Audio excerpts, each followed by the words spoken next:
Hello everyone, welcome to How to Solver. Today in this video, I'm gonna show you how to add bots to Discord in your laptop. Before starting the video, please subscribe to How to Solver.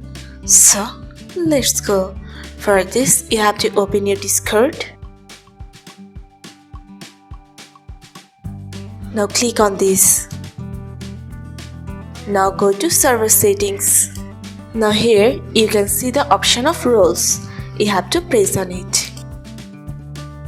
Now click on create role.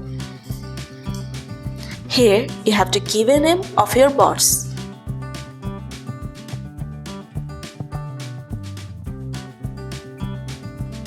Now select a color.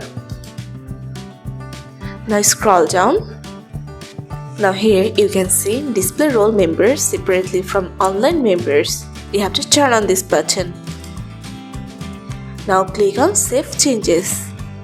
So this is how you can add bots to Discord in your laptop. So guys, that's it. You can do this. I think this video is very helpful to you. If it was, then give a thumbs up and hit the subscribe button. And thanks for watching.